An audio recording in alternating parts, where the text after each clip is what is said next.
Hindi ba lang naman yung drawing mo? Tapos? Ganun na nga yung dating. Pero maganda yan. Pag grandizer, maganda.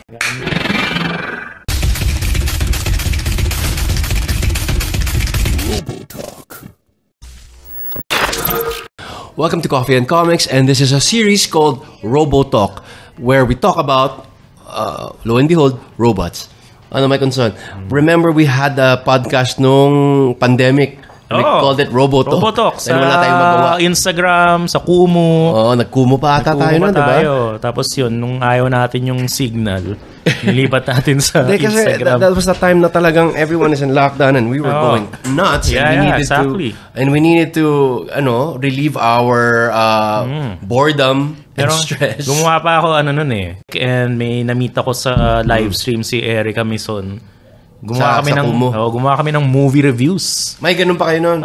Bale manunod, may assignment kami. Tipong tara, nood tayong Clueless. Tapos biglang yung next episode, pag-uusapan na namin yung Clueless. Ganun. Okay naman. May ano pa nga kami, meron pa kaming Facebook group na... Hindi, kahit yung Robotalk, we also had a Facebook group and everything. So guys, when we started this podcast nung pandemic, and I think we were binging on a lot of old of course. Old robots. You should remember yung mga Hasbro, yung sino yung mga gumagawa ng mga Shider. They opened up their nilabas nila yung catalog nila for free sa YouTube. That's right. I remember that. Nagkaroon ng parang anime spirits. And it was all for free. You can Pinoy movies. Naglabas sila na, ito, panoorin nyo, sa bahay lang kayo. That's right. And I was so happy because I got to watch Dairuger 15 na Japanese version free in YouTube. Nandun the pa rin whole yun. series. Nandun pa rin yun. Hanggang ngayon nata, nandun pa yung ibang, tama ba, Todai or... Tekaman was also for free. Basta yung iba inalis. Later on, meron ng mga episodes na hindi mo na ma-view. Yun, especially dun sa Japanese page. When tapos na yung lockdown. Nung natapos na yung lockdown. Pero matagal Like I'm talking siguro mga 03 nila, 2023 na nila inalis. Later on na. Ginawa nilang private. Pero some of the apps nandun pa rin. So guys, that's what yun ang ginagawa namin noon. We were really, I don't know what got into us, and we were just really delving into a lot of robots. And I remember a good friend of mine, the late Edsel Abisames, was our last discussion with him, and we're talking about Laserion. Tungkol sa kaya tayo nahilig sa mga robots and all that. Parang yung form of escapism yan dun sa unfortunate situation, which was the lockdown, di ba? Tama, Laserion, grabe yun. Tama, buhay pa si Edsel noon. And I remember we were doing that discussion, and lasing na lasing siya. Tama si Laserion, yung si... And it's such what's one of my favorites kasi yun yung unang, I think that's probably the first virtual robot. Nakakita kami ng kuya ko niyan sa Toys and Gifts Fair na robot. Tapos ang mahal. Kay Malvin? Hindi.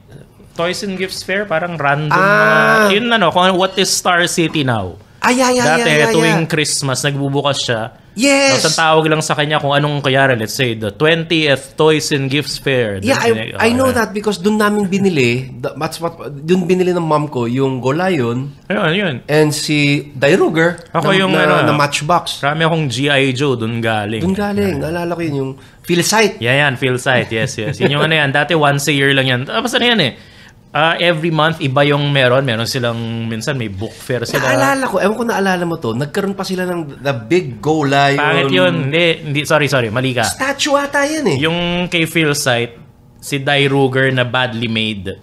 Yung statue? As in, Dairuger siya sabi, pero hindi siya kamukha ni Dairuger, guys, is Voltron 15, for those who don't know. Sa Pasig yung may Voltron na Lions na maganda. Payinig siya Pasig? I think so, Kung ano man. Yun lang naman yata. Yun lang ba? Parang basta kung ano man yung malaking fair sa Pasig. Tanaw mo yun pag nasa kaya. Hindi ko lang kung nasa EDSA. Tatanong mo parang grabe si Gola yun. Believe me, the funny thing is, I can't remember yung Dairuger. Yung si Voltron vehicle na may statue. Kasi it was that bad.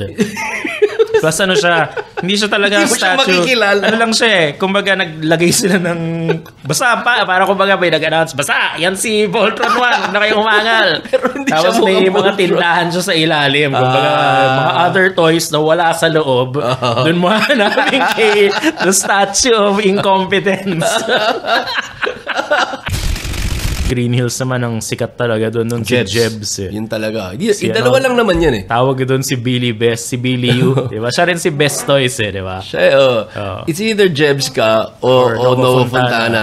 Nova Fontana mas more mga Kenner, diba? Mga pocketbooks. Parang they complemented each other eh. Minsan yung wala kay Jebs, meron si Fontana and vice versa. Well, si Nova Fontana sold a lot of model cars saka mga BB guns. Sorry, not BB, pellet guns. Pellet guns. And that's where I collected my Choose Your Own Adventure. Saka may store nun sa Shopsville, si Tokyo Hana na sa clothes shop. Pero may for some reason, nagbebenta din siya ng Transformers na wala kay Jebs or Fontana. Bakit kaya? Hindi ko alam. Siguro meron silang handshake agreement. Siguro silang secret meeting sila na ako lang ang magbebenta ng Bumblebee. Tapos, akin si Inferno. sasagot si Billy Best siguro, basta, walang magbebenta ng Macross. Ako lang, Ganon. Baka ganon. Parang walang sapawan, Baka ganon. Which made sense. Kasi, di ba, mangyayari niyan tuloy, magsa-scout ka, di ba? Di ba, pag bumibili ka ng cellphone nun sa Green Hills, ganun ka eh. Tipong, you won't stick in one shop. Titingin pa ako. Pero you're basically just canvassing. And back in the day, when we were buying toys, you just go to one place. Yeah. Wala ka ng scout. Wala nang, baka mas mura doon. Wala na. Kami noon, yung mom ko. May Optimus Prime doon, you'll buy it. Kami noon, si mom ko noon, depende sa lakad ng kotse. So pagka medyo mas Makati yung lakad ng kotse, sabihin niya, sa Goldcrest kayo Goldcrest, Baga may Fontana naman doon. Nandun naman yung, one time, gusto nung kuya ko bumili nung Zartan na G.I. Joe na...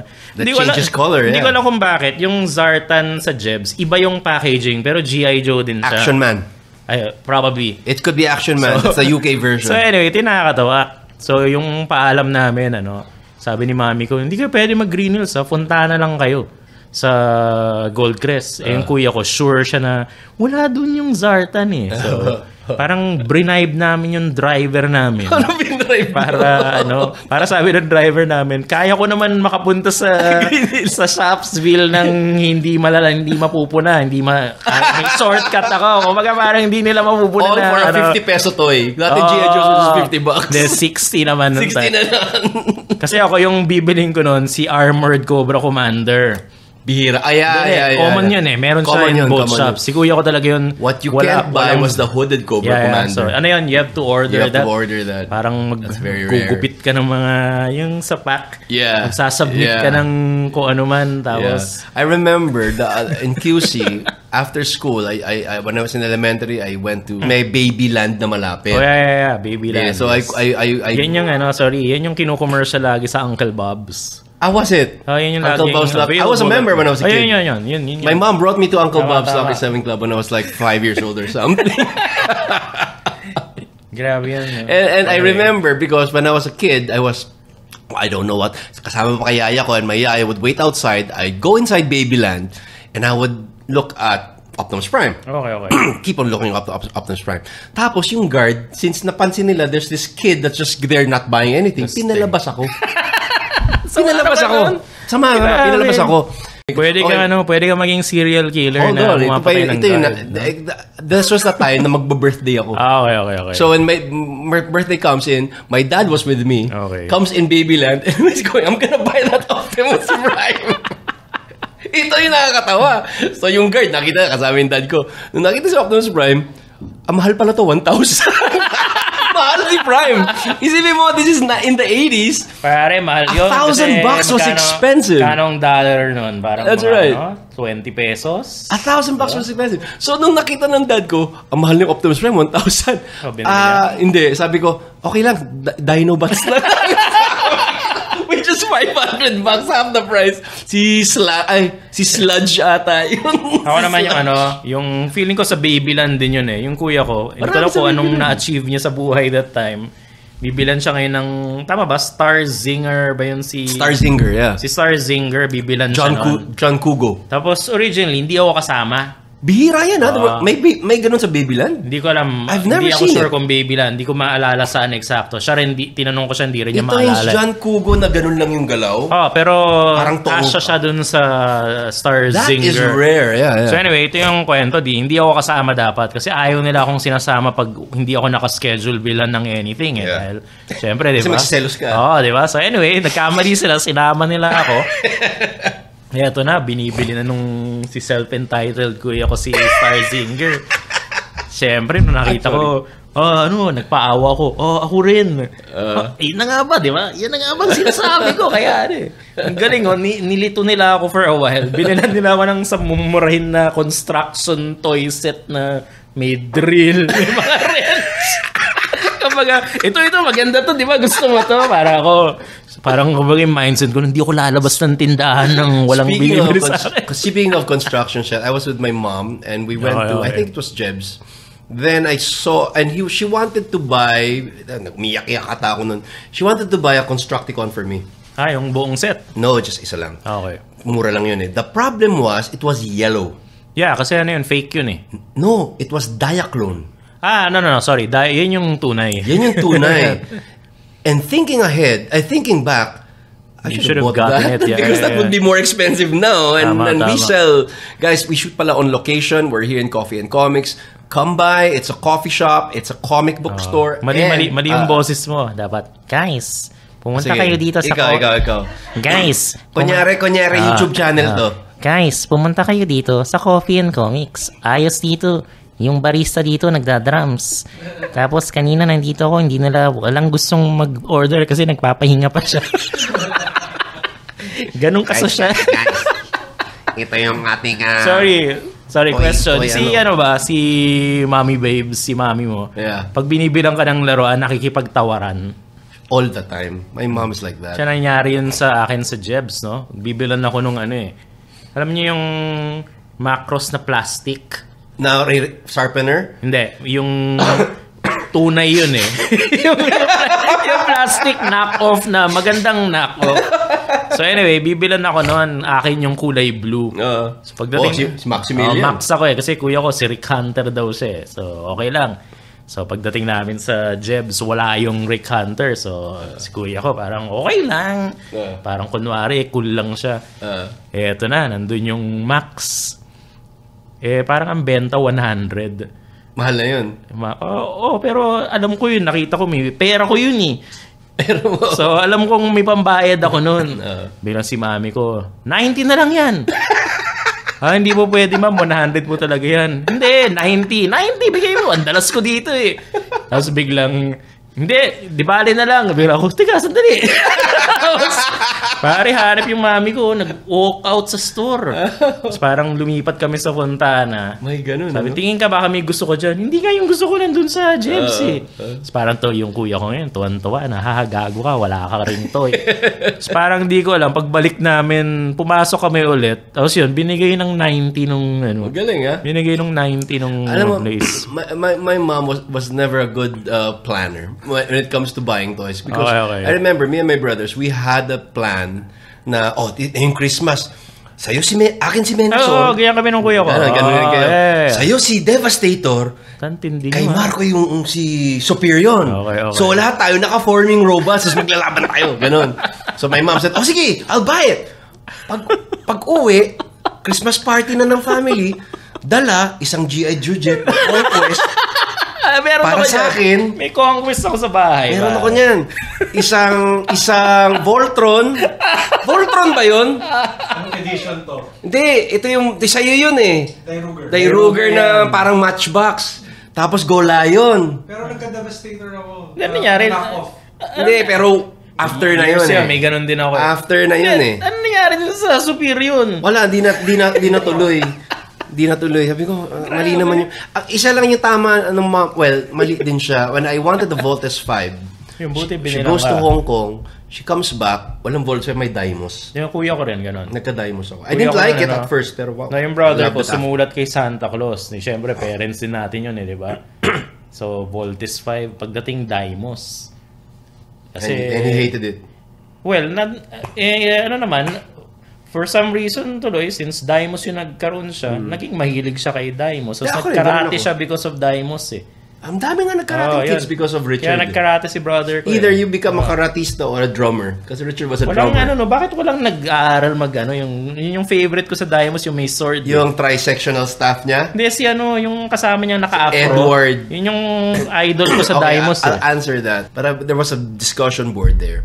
And sabi nila, why not Edward? Why not Edward? Tama naman. Edward would have been a better pilot. Tama. Better pilot. Di ba nga si Edward, nilalabanan niya yung monster dun sa jet niya? And he's, si Daimo Jet, not di just ba? that, he's more experienced. He's older than Richard. Saka He's not lovesick. Sa Diba? killer si Edward. Killer si Diba? Edward. They're both killers.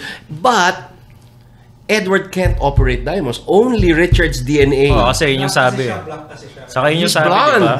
Di ba sabi, no, the French. robot and you are one. Di ba? Only Richard can activate, his voice can Pero activate do you Deimos. realize, di ba si Edward, ang lagi niyang kasama yung kinakapatid ni Richard, yung girl. Joanna. Tapos si Joanna, I can't remember her Japanese name. may vehicle sila ni Edward na tricycle, di ba? May machine gun. Tapos si Joanna na naka-shorts na naka-pigtails, pumapatay ng mga Brahmin dun sa Pero machine gun niya. there was one episode in Deimos.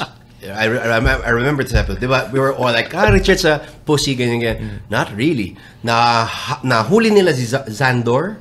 Oh, yung big guy. Big di guy. ba? Nahuli nila si Zandor.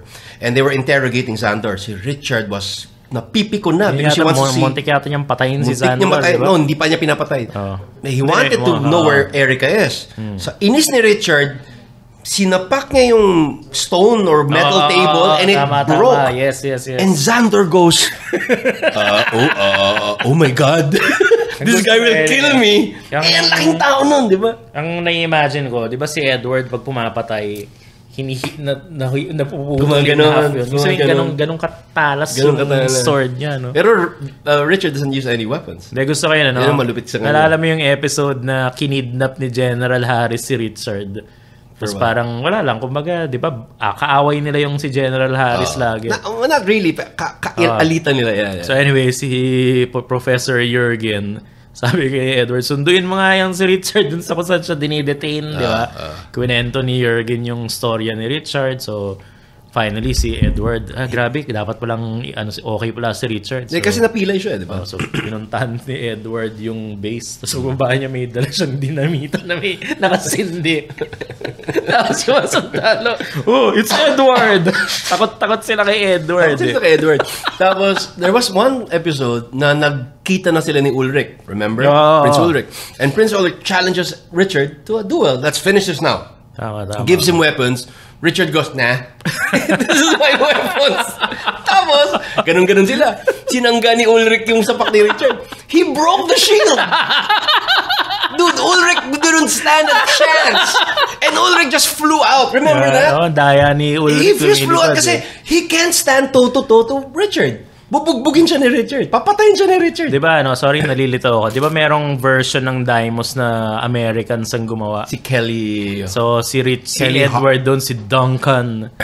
Di ba? Richard was Kelly Harper? Kelly Hunter. Kelly Hunter. Tapos But, here's the thing. Every iteration of Deimos in any country, Erica is always Erica. Oo nga, no? Bakit? No? Never change. Even in their Japanese, she's Bakit kaya, Erica. no? Wala, they didn't change it. Wala silang maisip na pangalan, no? Yung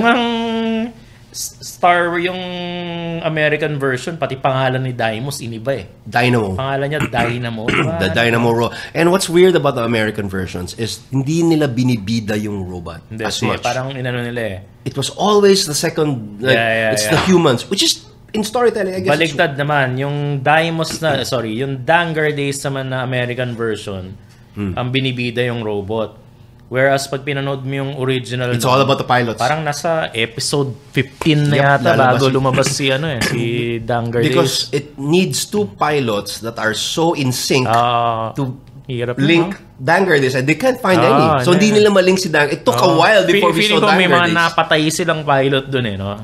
A kwento ni Danger Days is, I think, correct me if I'm wrong, comment down below.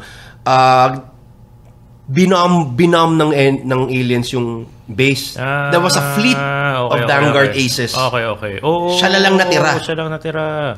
So that was, and including the pilots who were trained to pilot a fleet of Danger Days. They would have won the war. Katindi si Danger Days. Well, yeah, kasi siya lang mag-isa lang. Pero imagine kung nag-survive lahat nung Danger. I didn't like the weapon. I like the design of the robot. I just don't like the weapons. Ano yan, di ba? Matsumoto yan tama ba? Hindi yan. Yan ang only giant robot yata niya. The guy who made Galaxy Express. Diba? 999. Ano yan everybody tried to cash in on the giant robot craze. Because Go Nagai was raking it. It's really Go Nagai who's the pinaka. So kaya gusto ko si Danger actually. Parang realistic. Siya yung realistic. The weapons lang I don't like. He has a rocket punch called teleportation punch, which is what the fuck. Ano ba? Yun ang tawag? Teleportation punch! And it will just... his rocket punch will just teleport. And tapos ano ang pangalan ng... Pulsar cannon! Pangalan ng pilot ni Daimo? Si Takuma. Danger Days? Oo, di ba? The American version is Windstar. Yeah, si Windstar.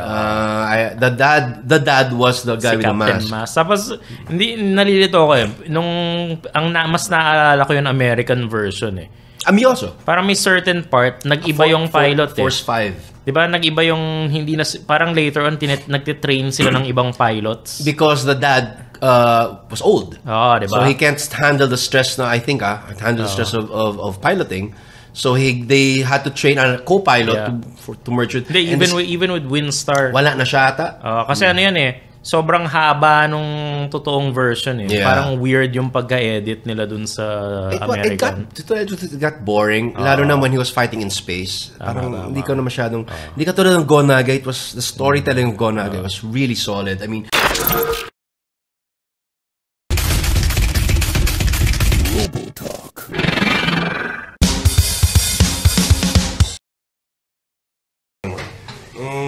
One, two, three.